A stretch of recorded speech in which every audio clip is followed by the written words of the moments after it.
Hello and welcome to the Grassroots Gardening Podcast with your hosts Matt and Mike, where we talk about what it's like to own and operate a gardening business inside of the UK. We talk about gardening, we talk about business, we talk about tools. Make sure you stay tuned. Hello, welcome back to another episode. So we've got a great episode for you guys today. We've got Austin from Allett Mowers, and Austin is the managing director of Allett Mowers, and I'm sure you guys have seen in the industry that Allett Mowers are a fantastic provider of cylinder mowers, and from what I can see, very, very innovative. And you know, I personally don't use Allett Mowers, but I'm really, really looking forward to kind of delving into Austin's story about how he got into the industry and just generally a little bit about cylinder mowers. So welcome, Austin. Thank you for coming on. Thank you for your time. I know you're a busy guy. Thanks for inviting me on. I really appreciate it. No, you're very welcome. So where did it all start for you in terms of the green industry? How long have you been around, and kind of, just talk about kind of like where you started from? Sure. So, where did I start? Gosh, I'm getting on a bit now. I'm quite a bit older than you guys. So let me think back. So for me, when I was at school, I worked on a market garden. That's what I did. My dad's a plumber. My mum was a primary school teacher. And, Dad kicked me out at 13, saying it's about time you went, and your pocket money's stopping. You better go and get a job. So I went and worked on a market garden, picking potatoes, spraying, all that type of stuff in a tunnel, strawberries, whatever. And I absolutely loved that. But the main thing it taught me, sort of from the 5 years till I left home then, was that every time you're doing a manual job, I'm going, there's got to be a better way than this. Yeah, there's got to be a better way. We all do it. We all use it. If only this mower was a little bit wider, if it only did the edging at the same time, and all that type of stuff. But machinery for me is absolutely everything. I can put my hand on the tractor bonnet. I can tell you how she feels. I absolutely love machinery. So I then went and did agricultural engineering at Jarrett Agricultural College. So machinery is absolutely my thing, and then if we can make it mathematical, that's even better. So when I finished, I went and did 3 years at college, and when I left, I went and worked. I decided I was to go and do something voluntary, so I went and did VSO, which I think is just about going still now. That's voluntary service overseas. I got a 2-year placement in Fiji in the South Pacific. School out in the bush. And I taught agricultural engineering. So, and in 2 years, when you're working in developing countries, I had a fantastic opportunity. I was head of department at a 2,000 student school, and the older students would taught vocational subjects. So they'd go back to their villages and improve the village life. So I had quite a time there, a couple of military coups, arrested, held at gunpoint, all sorts of interesting things that only happen to you in developing countries. Wow. I'm not think too far into that for you. The reason I was arrested, was because of the military coups. Honestly, not because of anything else. And when I came home again, I'd like, I need a plan. So I didn't go into agriculture or agricultural engineering. The agricultural machinery industry is not very strong in the UK. And I went and joined a company that was importing and distributing turf harvesting equipment and mowers and things like that, a company called Turfland, and they were distributing Brower equipment. And I was with them for a few years and worked my way up to leading that machinery business. So I'm now 25. And I decided actually that I could do a better job myself, I suppose. That's what you do. We've got to treat customers better than this. We've got to get more resources in place to make sure customers are looked after properly.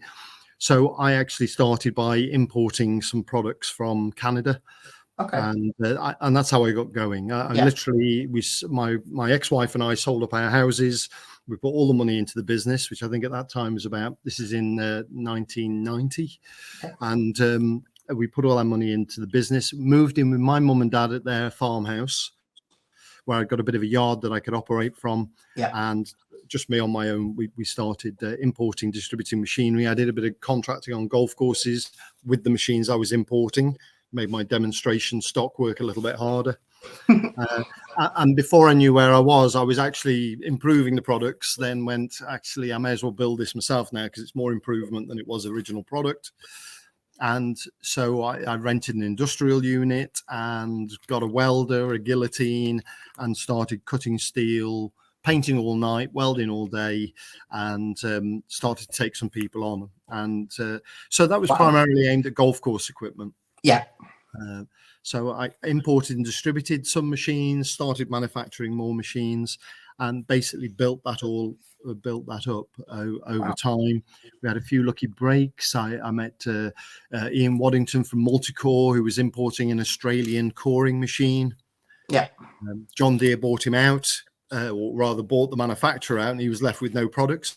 So he came to me and said, how about could you make one of these machines, or something similar to this machine, should we say?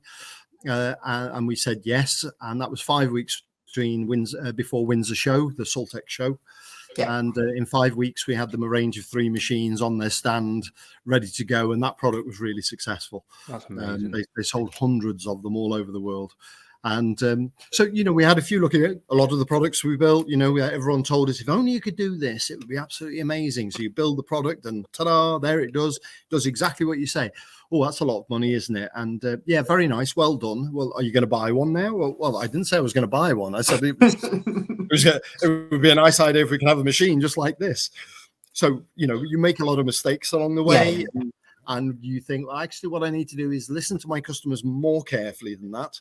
And I need to speak to more of those customers to make sure that they're all asking for the same thing, because that's the key one. You might end up with some guy that has a harebrained idea, but actually you want to listen to the ones that are saying it's obvious, We're in a horse and cart, and we really need something that's motorized and doesn't need to eat, and and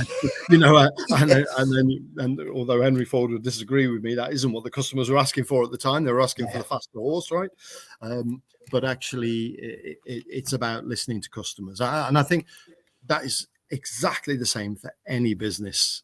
You're not listening carefully to what your customers are telling you, and you're not taking the time to speak to your customers, then you don't know how you can add more value or how you can earn more or how you can grow your business. And so that's what we did. And we just built that up and up. 2008 was really tough. It will be before you guys can probably remember, but 2008 was financial crash.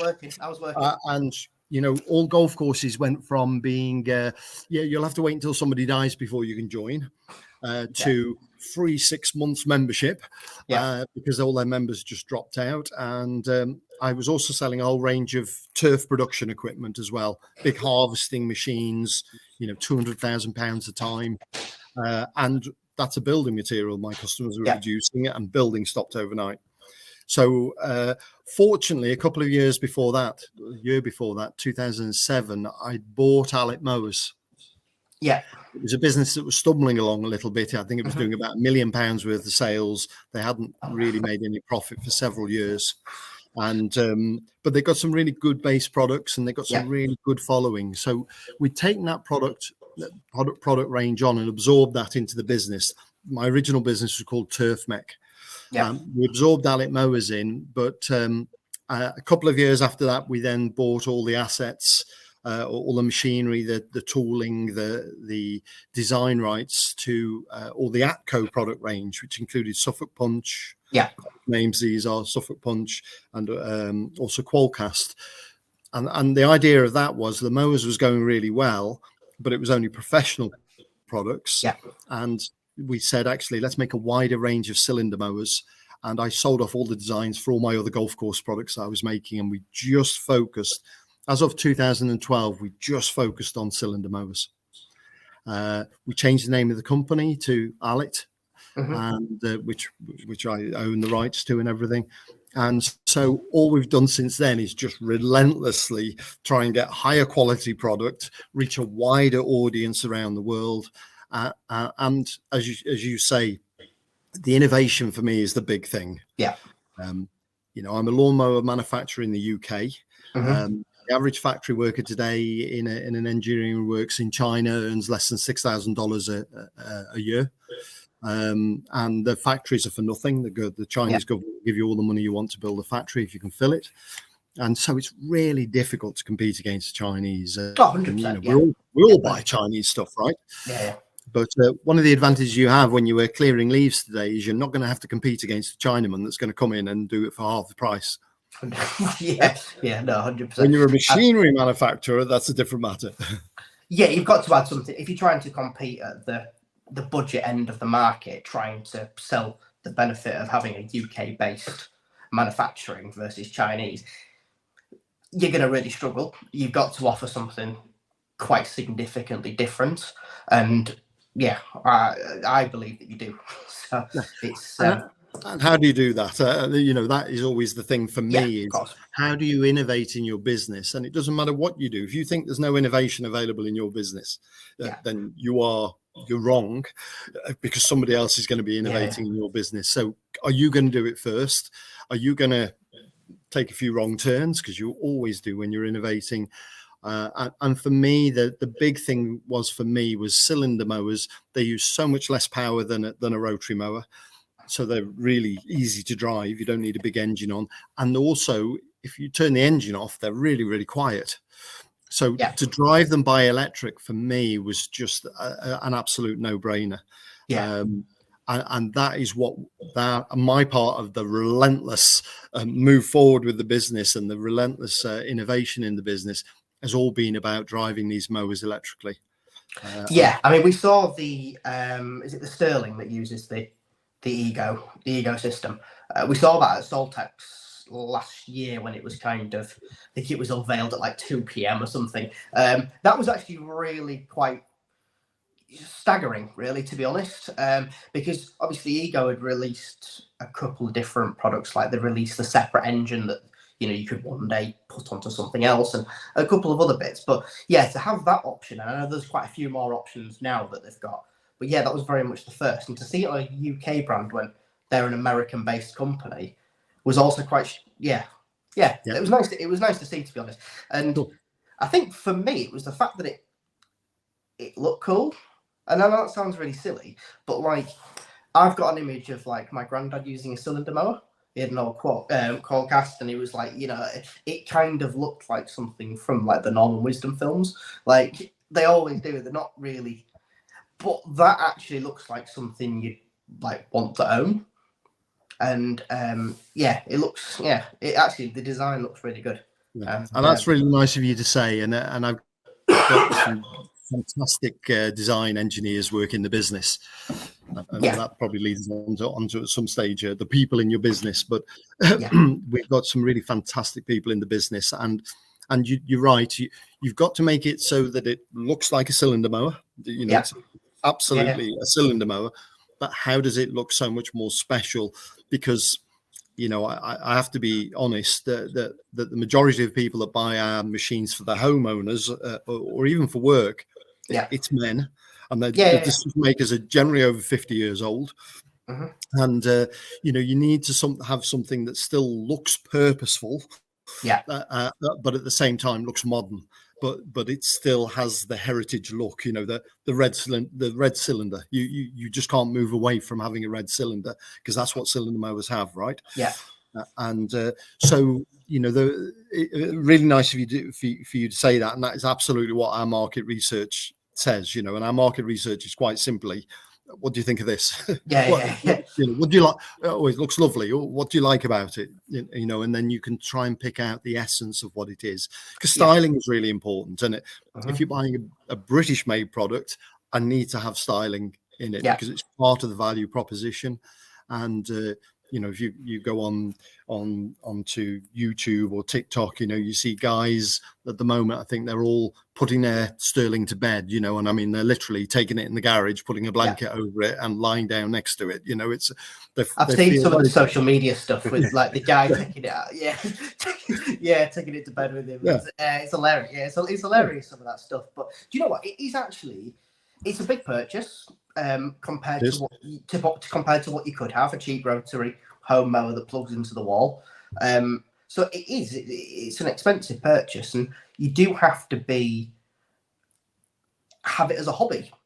Lawn care, you really do to be spending those types of money. And yes, it gives you a benefit, but like, yeah, you have to really kind of be into it. And I think you do have quite a loyal following of like Allett fans, and I think any kind of higher end brand tends to attract certain people, but you do really seem to have like an incredibly loyal following, which is an interesting one because obviously they don't purchase a new one every year of the cylinder mower. That's got to be like on a cycle of what, 5 to 10 years at least. Yeah, I think we've done surveys, and even the homeowners are replacing that product between 12 and 20 years. Wow, right, okay. And professional users that are using them every day.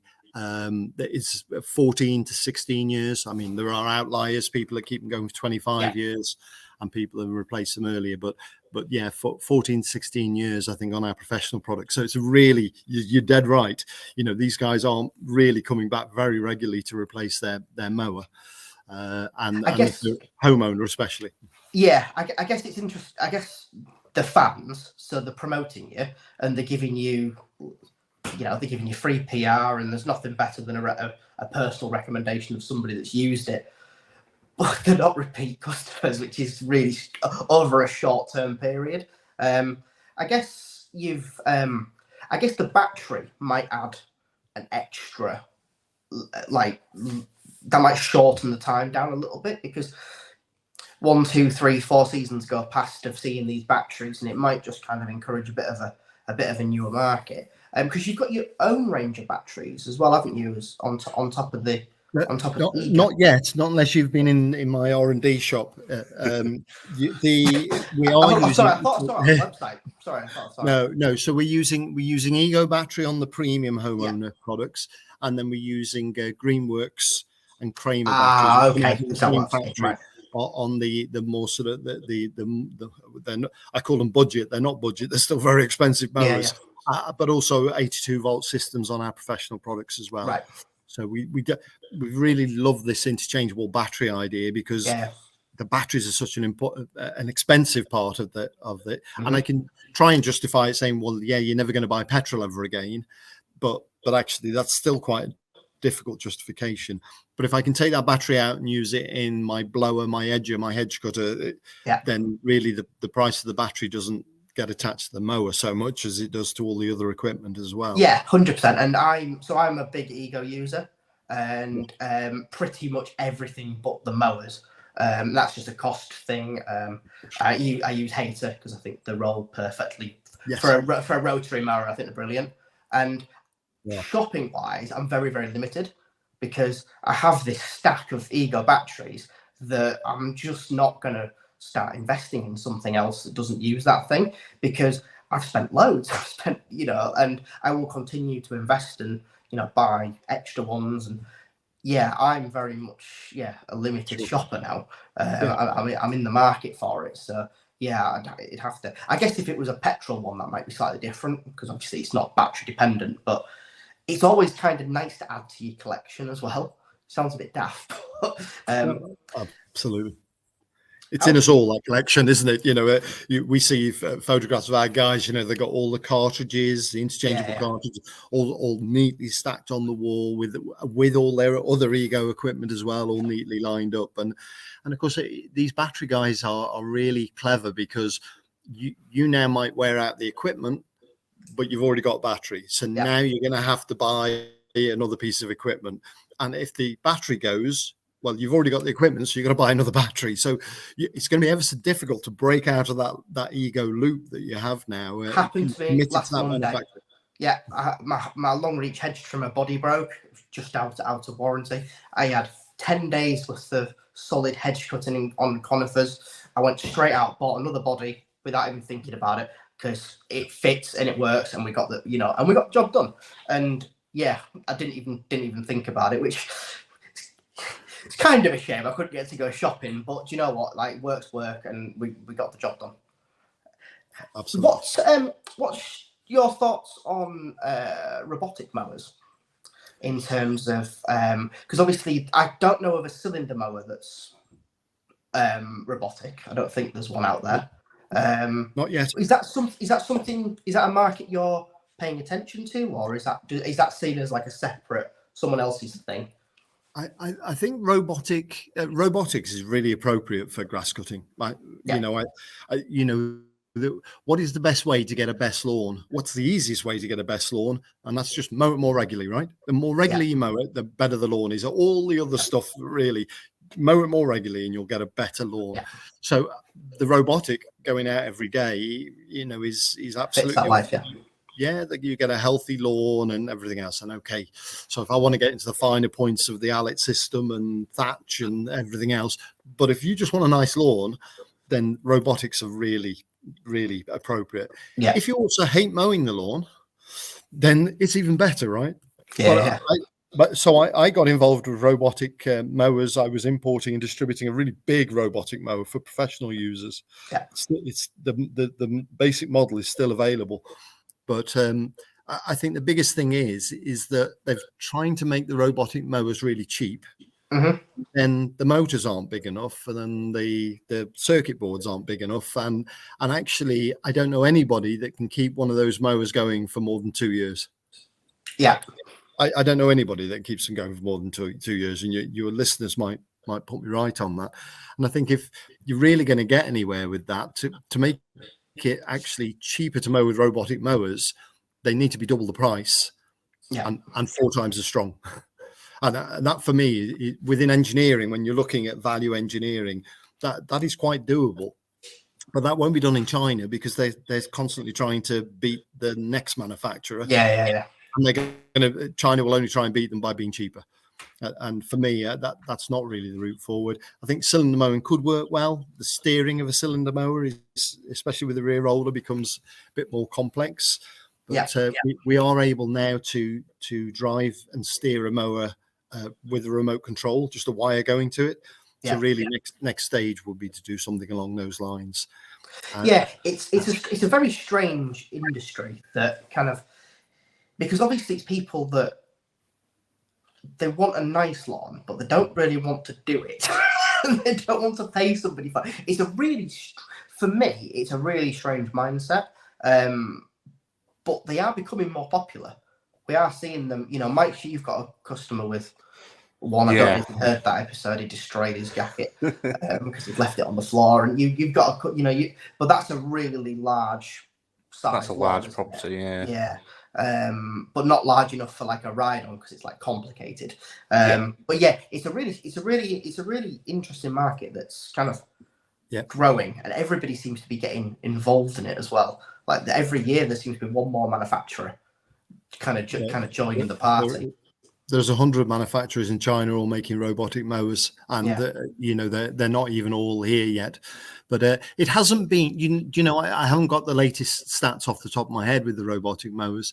But the interesting thing is in the rest of mainland Europe, where mowing a lawn is not a thing. Yeah. That they're switching to robotics, and they're selling loads of robotic mowers, and there's 2 European manufacturers. One's really Husqvarna and the other one's in Italy. Well, they don't really care about their lawn that much. They just want it cutting well. And it's been very popular over there. The Americans have very big lawns compared to us as well. So they are, they're either petrol heads and have a big ride on zero turn, or they'll go robotic. And the sales of robotic mowers, although I think they're growing here in the UK, are still not very high. And there's one reason for that, is that British people love mowing their lawn. Yeah. It's a thing for us. Yeah. And that brings me back to why how does Allett survive manufacturing machinery in the UK? 62% of my sales this year have been abroad. Really? Wow.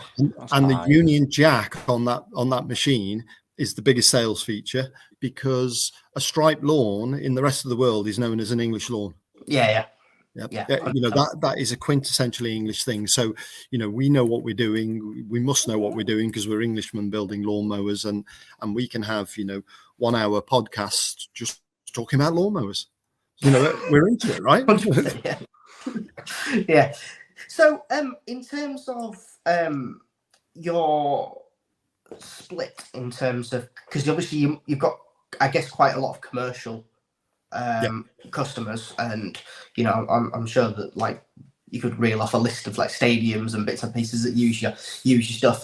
What's the rough split between lawn fanatic residential and commercial in terms of your in terms of Allett? Is it 50-50, or are you massive? Roughly, professional to domestic coming out of this factory here is roughly 50-50. Right, okay. That did change over COVID because all the sports stadiums shut and their income stopped, and everyone was sat at home mowed the lawn, looking outside thinking, I must get rid of that sandpit and that trampoline, and I need to get my lawn in order. And so we did. It was, compared with our competitor, we have a main competitor. I hope you're not going to mention their name, but they just do professional products. They would have had taken a much bigger downturn. We were growing 30% per year in the 3 years of COVID, really. So that's been tremendous for us, not for everybody, but for us as a business, was very good. And now the professionals coming back again. The stadiums are open and they're earning money. And their mowers that are hardly used for the last couple of years will be wearing out again quite soon. So roughly 50-50, and that depends on the year. Of course. The export is definitely rising, still continuing to rise for us. What's the biggest country outside of the UK then? That's USA. Right. Okay. Yeah, that makes sense, because they do quite like the lawns, to be fair. They love their lawns, and whether they love them enough to be using an Allett, that's happening. But also they're upping their game in terms of the availability of the turfs and seeds that are fine. If you've ever been to America, you see typically this horrible triffid type grass that you can only cut with a rotary mower at 2.5 inches high minimum height of cut. But there's some really beautiful grasses coming out now. The Bermuda grasses, the zoysias, that need to be mown very low. They're very fine leaved. They're very drought resistant, and they'll take a little bit of winter cold as well without dying off. But they need to be mown low. So we're following a bit of a trend over in the American market with those types of grasses, because some of the lawns now, they've got the right grasses that they can mow low. Tall fresco at 4.5 inches is not, you're never going to mow that with a cylinder mower. No, because I mean the Americans, I know it's a massive country, different climates, bits and pieces, but they do tend to mow more. The average person tends to mow more often than we do. That's as if you're not a lawn fanatic. So like, there's a lot of customers that would request like a fortnightly cut from a service provider if they just want to keep the lawn down and it not look embarrassing. Whereas that same customer would probably go weekly in America during high seasons, because it does grow quicker. So the cylinder mower kind of feels like it fits. I know their property sizes are massive and they have less restrictions. Usually the front lawn you could just ride a zero turn straight onto it, but it does feel like it fits a little bit more with those guys. And you remember the market is absolutely huge there. So if I get 1 or 2% of the market share here, if I was to even get 0.1% of market share out in America, it would treble the size of my factory overnight. So the demand is just much bigger, and the American market, the average American is much more wealthy than us as well. They can, if they want it, they can afford it too, and we're really grateful for that. But they're also into detail, and they live on housing estates like we do without any fences, so people can see their lawns, and they can lay down a really good stripe. They only like a cylinder mower can do, right? So we have that following. YouTube's been amazing for us because they're all doing unboxing videos of their Allett mower and showing people how to use them and why you should scarify and verticut. It's become very organic over there. And we've also got, because of the California market, they're banning petrol engine lawnmowers in the next year or so. So again, that move towards electric and cylinder being really appropriate for that is really good. 100%. They do love a toy over there as well. Like the machinery wise, anything any toys that they can get hold of, they're a bit more, they're less conservative than we than the British tend to be. And they've got big garages to put them all in as well, and it's it really so we're investing heavily in that American market and what they want, because they want wider cylinder mowers as well on a domestic market. That makes sense. Because their lawns, the stripe sits nicely on a wider stripe, sits nicer on a wider lawn. Otherwise, it just sort of looks a bit like corduroy, and with little thin stripes. So, that we're listening to that market really carefully. It's really interesting. Different types of rollers, because they do mow slightly higher, a lot of them. And the flat roller, lays all the grass down before his cylinder gets to it. So we need to find better ways of getting around that too. But very exciting market, and the Americans are great. And they're easy to get market research from as well, because they're very, they're not polite like our English customers are. They just tell us, which is fantastic, because you just cut to the chase. Okay, so I'm clear about what I need to do to make a better product. You don't want fluffy answers when you're going after the detail. 100%. So you guys have attended Soltex for the last couple of years. How obviously that's kind of quite a big mix of like professional sports turf people. It's a mixture of us, similar to us guys. Do you see like a direct benefit from the back of that, or is it like a brand kind of awareness thing? Because it's every manufacturer and every stand I see there kind of seems to have a bit of a different angle on why they want to attend. I just kind of wondered why, because you've been quite consistent from what I've seen over the last few years. This was my 30th Soltex show, from Windsor show all the way through. So I've been doing that for quite a while now. The world's changed so much, and one of the things I think about, how does a little manufacturer, we just employ 60 people here in Stafford. A little company like this to be global player in cylinder mowers, and have built a brand, certainly in the homeowner market in the last 20 years. We were well known in the professional market for a lot longer than that, but we started from scratch in 2012 with cylinder mowers for the home. But we've been able to do that purely because of digital. Social media has just been the way that we can access that. Our videos get bigger hits than Toros or John Deere's, or just because of the content that we're putting out there. A little quirky, isn't it? It's quirky. It's down and dirty. It's not really sophisticated. We don't hire marketing agencies to write the scripts. We don't even write scripts. Laura, my social media wizard, she's absolutely amazing, and we can go out and shoot an hour's worth of video footage in about an hour and a half. And that's setting up all the machines and everything. It reduces the editing time, as you well know. The editing is the thing that takes the big time, right? And it's just, if you can get it all in the can in about 2 or 3 sections, then it works well. And it's been received well. Don't get me wrong, I'm stuttering and erring all the way through it, but people are after the content, right? They 100%. The smooth presentation is, one, really expensive, and two, they're all the same, aren't they? If you can actually share some knowledge at the same time as promote your product, which is a difficult balance, but we try to do that. But it's difficult to do. If you're a $1 billion manufacturer, you've got to get a mower that works with the fuel. You've got to get a model. You've got to get somebody to write the script. Oh, it's a sunny day, and oh dear, we get to the lawn, it's already been cut. And so there's a whole load of things that need to come together to be able to successfully shoot a video. And it's really difficult to pull together unless you are saying, no, we're going to do it, and we'll just make that happen. And that's been amazing for us as a business, as a small business, to be able to compete on a more global level as a very niche supplier of products. They're very 100%.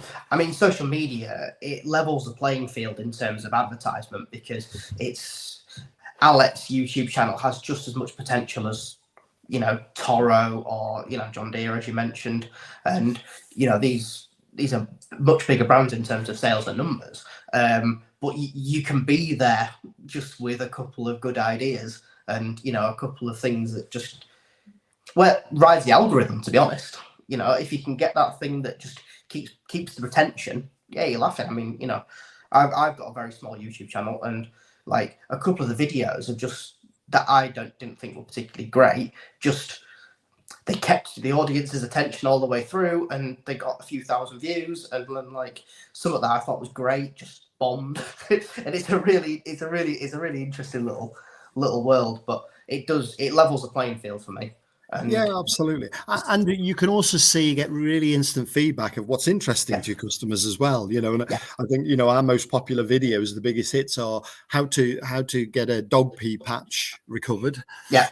And using compost in order to fertilize your lawn at seeding time. You know, and I don't think there's hardly an Allett mower that appeared in it, but you know, you're still starting it with "I'm Austin from Allett Mowers." And meanwhile, your right-hand column's full of Allett mower videos, right? So you're in there, and the thing is, if you provide value without asking for anything, then that's it's the selfless side of social media, and you do kind of have to do that a little bit, and just because it's brand, isn't it? It's all about us all. It's good for us all, isn't it? You know, and it's that democratization of it all, isn't it? You put it all so well. That's exactly the sorts of things that we're trying to do. And you know, we don't have marketing degrees. We're just trying to, you know, I suppose, evangelize or spread the word.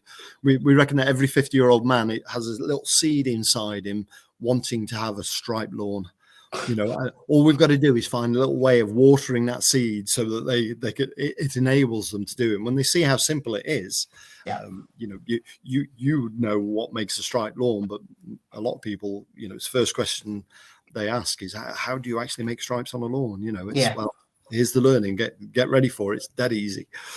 Yeah, I find the question tends to be, how do I get a nice lawn? And then, like, because they've Googled it, and then it's like, oh, you need to do core aeration and dethatching, you need to spray it, you need to do this 4 times a week. And I think people are just like, whoa. It's like, I meant, how do I get rid of the dandelions and make it look green? And it starts as such a broad thing. And I think sometimes as a service provider, you've got to really realign expectations that these people with nice lawns, it's their hobby. Or it's one of their hobbies. It's not like, I'm not just gonna click my fingers. I can re-turf it, but to be honest, it's not gonna, like, it's just gonna go back one day if you don't do X, Y, and Z. But yeah, it's a real it's a really good industry, to be honest. Yeah, absolutely. So I've got a question for you then. When you're talking about the lawn care industry, you know, and a lot of this is small 1, 2, 3, 4-man businesses. And you know, you're doing, a lot of them are doing what I call cutting the grass. Whereas I'm looking for customers that want to mow their lawn. So those are my, you know, that's those two phrases just separate my two types of customers. And there's a lot of people that want their lawn mown instead of their lawn cut. But how do I engage with you and your markets to actually say, actually, I'd like to do what I do at a higher level, but the trick is, how do I find the customers that are prepared to pay more? Because it's more expensive. The machines are more expensive, and actually your knowledge needs to be higher. The knowledge you have is the only way you earn more money, right? It's not about getting more blisters. It's about having more knowledge. And so how do you accumulate that to actually be able to then start to find the customers that want a higher quality lawn? You earn more money, and that customer doesn't go anywhere else, because all the other guys with a pickup truck and a rake can't compete with you, because they can't do, even if they buy one of my mowers, they're not going to be able to do what you're doing. No. So how do I lock into that customer base without having to start my whole Allett franchise lawn mowing service? Just give me a ring if you ever do that. For me, it's actually the other way around, and so to put it into context, I do exactly that. I make tall grass small, and that is a large part of my business. Now, I would say that there are, out of the about 140 customers that we deal with over the season, I would probably say that there's 6 to 7 of them that are interested in what I'm doing, why I'm doing it, and there are a few that will just give me money to go make it better as well, that aren't inside of that. But I would say that there is a few that's like, when I'm scarifying and when I'm verticutting and when I'm doing the renovations, like one chap comes out with a camera and he like takes pictures of me doing bits and pieces, and he gives me a copy if I want to use it for social media. He's a genuine fan. He's just a little bit old to kind of be doing bits and pieces. I actually think it's the reverse way. I think it starts with the manufacturer, and I think it starts with the manufacturer talking about the benefits of having a service provider rather than a service provider selling the benefits of them. And I think it needs to come the other way. But when you're talking about the amount of people that are actually within that market, it is quite small. But I think it starts with you guys, maybe training sessions and social media advertisement. We went out with Matt today, and we did X, Y, and Z, and he used one of our things on his customer's lawn. I think it starts from the top down rather than us pushing upwards. Would be my opinion on how that market increases. But it is a bit of a challenge, to be honest, because to get me to spend £2,000 on a cylinder mower, it's got to really justify its payback, and there needs to be a sizable market there. And also it's slower, which is obviously going to increase the price. So not only is it like a niche bit of equipment, but it's also more labor hours. So there needs to be But I think that, anyway, to summarize, I'll challenge you to a race sometime. Mowing with the cylinder mows quicker, as long as the grass is the right height. And, I think you can mow quicker, lower grass short grass shorter, which is what the cylinder mowers do. So you need to mow it more regularly. So it is quicker to mow, but it's not once a month mowing. No. It's got to be twice a week mowing at least, really, during it. So although it's quicker, you've got to go back there much more often to do it. So that's sort of where the earning potential is, and I'm interested to understand that, because the American market is so much more custom mowing, as they call it, subcontract mowing. There's a lot of that goes on in the States. You go to the States, there's massive trailers just full of zero turn mowers going along the streets, right? And it's not such a big industry here. I think that's changing to some extent, as a lot of people don't expect to do DIY, paint the house, get up on the roof. They don't do their garden either. So as compared with our parents' time, and really, why are you mowing somebody's lawn once a fortnight? It's because they don't want to do it themselves, right? 100%. And actually, it's not a difficult job, and actually we quite enjoy it, right? So I think there's definitely an element of. So I've got quite a few customers. I would say we were in the 22 to 35 bracket, and I mean that's not a surprising amount, actually, to be honest, because that age group values the time.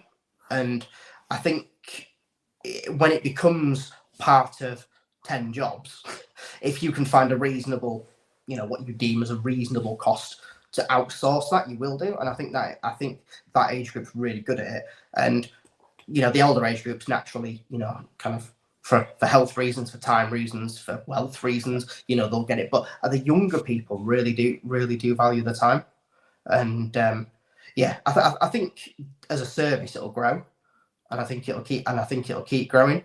But it might be a couple of challenging years, and we've already had a couple of challenging years. So we'll see how much we do next year. But it's it's always a growing market from what I've seen. But I think in terms of the enthusiast, which I guess is kind of your residential non-commercial market. I can only see that growing as well, to be honest, at the moment. And I think for one major reason is chemicals, because I think people are moving so far away from chemicals that anything you can do to kind of negate the need for it, I think people will do. Now, whether they'll go out and buy an Allett when they weren't really that interested in mowing the lawn before, but I can see a massive decline happening in chemical use, and especially with, like, I think, was it Wales last year that decided to or started the process of banning glyphosate, and there's a few, there's rumblings everywhere around it, and I just think with, like, the movement of veganism, and I think the enthusiast market will grow from there, because where you could throw some chemicals down before, you might just need to use some machinery. So that's my personal opinion. Would you would you ever venture into, like, slightly more gardening equipment, or are you quite happy with the cylinder market going kind of narrow and deep? Or would you consider, like, hedge trimmer, for example, or something that's kind of a little bit more, because it's still green industry, but it's not directly. We're never content, that's for sure, and we always want to, we're competing in a very small market, although we might have the biggest part of the market share globally in this market. It's still a very small market. 100%. So should we be competing against Hater? Yeah, would be our next step, I suppose. Allett's a brand that could do that well because it's about stripes. Could we be moving into other gardening equipment? I think we could, but I have to say, when it comes to things like hedge cutters, if I want to make a better hedge cutter, I've probably got to make it heavier, and that's not how can I achieve that, because I really need to make it stronger and lighter and stay sharper for longer, right? So all those things are a little bit sort of go against each other. What could I do, in terms of I look at my base core business right now with Lawn Fanatics. I go into some customers' sheds that have just bought a £4,000 sterling 51 cylinder mower and all the cartridges, and I go into their shed and there must be £20,000 worth of equipment in there. Aerators, lawn loots, fertilizer spreaders, 2 or 3 rotary mowers as well. I'm seriously, they're seeding sheets that they put down when they overseed everything. So they've got the money. It's just about finding that appropriate thing, and I'd love to get lawn edging sorted out. We all know that you can mow a lawn and have a really beautiful lawn. It's the edging that really sets it off, right? Yeah, it does. Especially in the English market, when they're smaller, it's kind of, your eyes run directly around. In, like, larger properties, it's slightly less, but, like, especially the smaller ones, it pops. Yeah, exactly. It really does.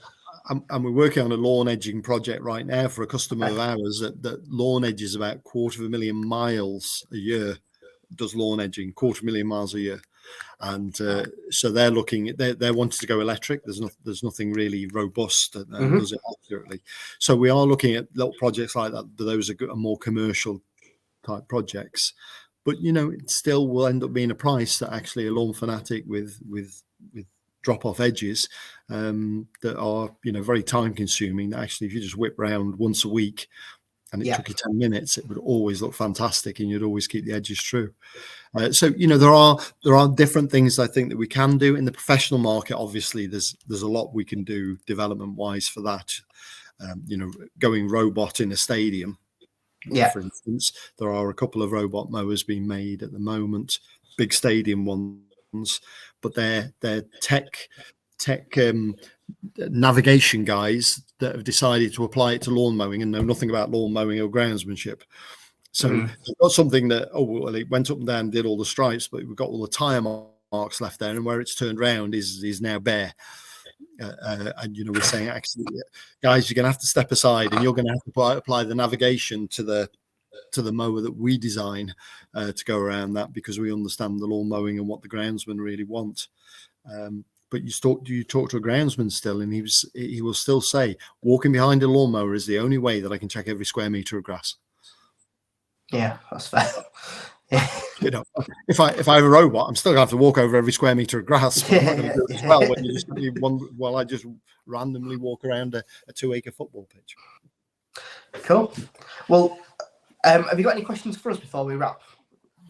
No, I hope I haven't been too boring ranting on about lawnmowers. But no, you made still in the mowers come alive. No, it's been really, really interesting. It's been really good. Well, if any of you guys want to try a project, I'd love to try and get people that charge for lawn mowing to be, finding that small and niche bunch of customers. Those 35-year-olds that are going to be earning twice as much money in the next 5 years because they value their time, are going to be buying a bigger house and they'll want nicer lawns. I've seen houses where you can add £100,000 with a striped lawn to the value of the property. Oh yeah.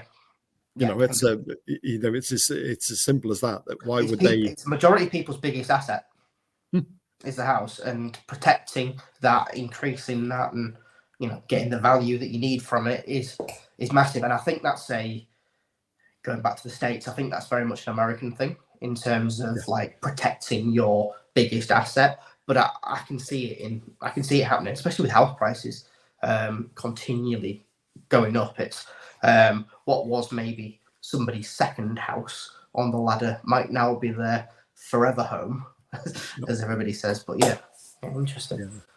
Cool. Well, thank you so much. Thanks for coming on. I really appreciate it. I really Great questions, guys. I really enjoyed it. Thank you. No problem at all. See you soon. Thank you. Thank you for tuning into today's episode.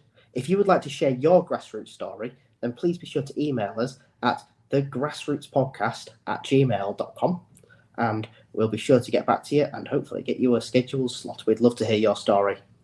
Alternatively, if you've enjoyed today's show, then we really would appreciate a well-worded 5-star review on whichever platform you've tuned in from.